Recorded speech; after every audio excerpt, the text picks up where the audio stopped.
Bonjour tout le monde, mon nom est Sébastien Lajoie, je suis journaliste sportif au quotidien La Tribune, mais également président du comité de sélection du mérite sportif de l'Estrie.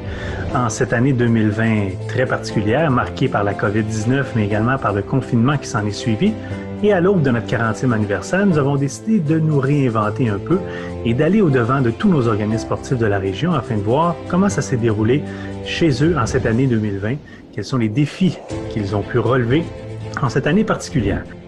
Nous avons avec nous Jean-Philippe Tremblay, qui est vice-président de Curling Estrie. Bonjour Jean-Philippe. Bonjour Sébastien. Alors, comment ça s'est passé sur la glace et en dehors de la glace pour Curling Estrie? Bien, pour la majorité de nos clubs au Québec, on a réussi à jouer pratiquement notre saison complète. Lorsque la pandémie est arrivée à la mi-mars, là, évidemment, pour la plupart des clubs, ont dû fermer. Donc, tous les clubs ont dû fermer. Mais on avait presque terminé nos saisons. Nos athlètes qui allaient dans des championnats soit provinciaux ou au niveau national, ben, certains ont pu y aller, d'autres n'ont pas pu y aller à cause des dates. Donc, c'est une année très particulière. On espère de reprendre le curling cet hiver. On a pu commencer à jouer à l'automne. Encore une fois, ça a été arrêté. Puis on espère de pouvoir continuer cette saison. Mais malgré la pandémie, on va pouvoir avoir eu des matchs, mais tous les championnats provinciaux et nationaux pour l'hiver 2021 ont été. Mais quand même, avant que la pandémie nous frappe, je crois qu'il y a 2 athlètes de la région qui ont réussi à participer à une compétition nationale. Oui, tout à fait. Je vais commencer avec Megan Rivett, qui est une joueuse du club de curling de Lennoxville, qui habite également à Waterville. Megan a été au championnat provincial. Elles ont remporté leur 3 de 5. Megan qui jouait comme deuxième et elle jouait pour l'équipe de Noémie Gauthier. En remportant le championnat provincial, ils ont eu la chance d'aller au sud de Vancouver pour le championnat national. Ils ont quand même obtenu un bon succès avec une fiche de 6-4 et ont perdu malheureusement en bris d'égalité avant les séries. Puis Megan a joué durant son tournoi, durant les 11 matchs pour une moyenne de 74%. Et au niveau masculin, le capitaine Greg Shields, qui est également membre du club de curling de Lennoxville, a remporté la finale provinciale, malgré une fiche de 1 et 2 en ronde préliminaire. Ils ont remporté leur demi-finale, puis la finale provinciale. Et au championnat national, ça a été un petit peu plus difficile. Ils ont connu un parcours d'une victoire, 8 défaites, plusieurs défaites très serrées. Mais Greg a quand même eu un bon tournoi, 9 matchs à jouer, lui aussi, pour une moyenne de 74%. Donc, cette saison, pour Greg, ça a été sa dernière saison comme junior.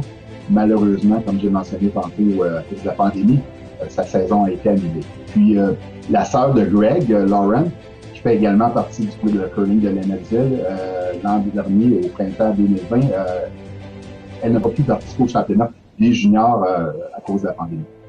Et je crois que dans tous les clubs estriens, il y en a un en particulier qui s'est démarqué. Oui, tout à fait. En septembre dernier, Curling Québec a couronné le club de curling de Magog comme club de l'année lors de son gala Méritas. C'est un prix qui est décerné au club de Magog pour son dynamisme, travail à augmenter son membership, activités innovantes et ainsi qu'à l'amélioration de ses infrastructures. Le club de Magog, qui est une des plus anciennes institutions sportives et sociales à Magog, a vu jour en 1937. C'est presque notre âge, ça, Sébastien? Puis, depuis quelques années, il y a eu beaucoup d'améliorations qui ont été réalisées à Magog. On parle de programmes tels que Curling 101, Curling Junior. Ils ont été aussi proactifs dans le recrutement de nouveaux membres et principalement une augmentation significative des locations de place et de leur salle de réception. On parle à Magog d'un membership qui est passé de 100 à 150 dans les 3 dernières saisons et un record de location dans les 2 dernières années.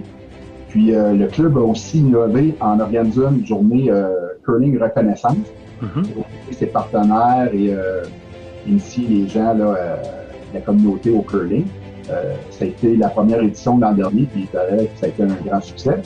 Puis au niveau des infrastructures, le club de Magog vient de changer son système de réfrigération. Un projet d'envergure dont les coûts se sont élevés à plus de 300 000 $. Quand même, alors c'est des bonnes nouvelles. Je veux dire, il y a des athlètes qui se sont démarqués juste avant la pandémie et puis il y a quand même un certain dynamisme ici en région au curling tel qu'on le constate entre autres avec le club de curling de Magog. Alors, Jean-Philippe, merci beaucoup. Jean-Philippe Tremblay, c'est bien gentil. On te souhaite une bonne journée et au plaisir. Merci Sébastien, bonne saison. Nous avons avec nous Geneviève Côté, qui est directrice générale de l'Envolée, responsable du volleyball ici en région. Bonjour Geneviève. Bonjour Sébastien. Alors, comment ça s'est déroulé pour vous côté volleyball dans cette saison 2020? Bien, je vous dirais qu'on a été choyés là, en termes de pratiques sportives du côté du volleyball parce que, grosso modo, on a pu tenir la majorité de nos activités, que ce soit en volleyball intérieur et en volleyball extérieur pendant l'été.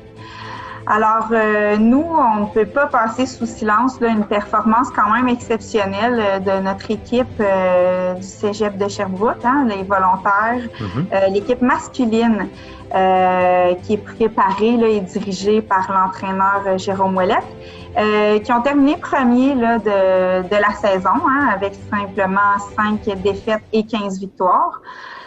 Donc, premier de saison, premier au championnat provincial. On se rappelle que ça, c'était avant la COVID. Et qui, in extremis, là, se sont rendus au championnat canadien qui se disputait dans les Maritimes, si je me souviens bien. Et qui ont été un petit peu confinés. Là, ça a commencé avec des spectateurs ou tout juste après ça à huis clos. Et qui, sans la foule, mais j'imagine avec les encouragements là, bien soutenus des familles par les médias sociaux, ont pu là, renouer avec un podium au championnat canadien, donc une 3e place au championnat canadien. Et ça, là, c'était pas arrivé là, depuis 1995-1996. Wow, quand même bien. Puis une fois que malheureusement la pandémie a frappé, je crois que pour la période estivale, ça a été quand même bien pour vous. Oui, effectivement, il y a eu un retard peut-être de 2 semaines là, dans la période estivale avant de démarrer là, les activités.